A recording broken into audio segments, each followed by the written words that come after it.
Paradise school and কলেজের শিক্ষার্থীরা দলবদ্ধভাবে অত্যন্ত সুশৃঙ্খল ভঙ্গিতে মসজিদে জোহরের নামাজ আদায়ের উদ্দেশ্যে রওনা হয়েছে, যা নিঃসন্দেহে একটি অনুকরণীয় উদ্যোগ। শিক্ষার্থীদের মাঝে ছোটবেলা থেকেই ধর্মীয় মূল্যবোধ, নৈতিকতা এবং ভদ্র আচরণের চর্চা গড়ে তোলার জন্য এমন আয়োজন অত্যন্ত গুরুত্বপূর্ণ ভূমিকা পালন করে। শুধু পাঠ্যপুস্তক ভিত্তিক জ্ঞানই একজন শিক্ষার্থীর পূর্ণাঙ্গ বিকাশ নিশ্চিত করতে পারে না। প্রয়োজন হয় মানবিক গুণাবলী, নৈতিক আদর্শ এবং আধ্যাত্মিক চেতনাবোধের সমন্বয়। এ কারণে প্রত্যেক শিক্ষা প্রতিষ্ঠানেরই উচিত সাধারণ শিক্ষার পাশাপাশি ধর্মীয় শিক্ষাকে গুরুত্ব দিয়ে শিক্ষার্থীদের চরিত্র গঠনে সহায়তা করা।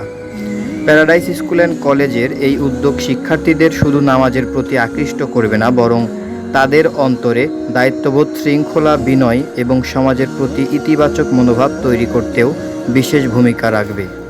এ ধরনের কর্মসূচি আগামী প্রজন্মকে সঠিক নৈতিকতার পথে পরিচালিত করার পাশাপাশি তাদেরকে প্রকৃত অর্থে উদাহরণযোগ্য নাগরিক হিসেবে গড়ে তুলতে সাহায্য করবে অবশ্যই।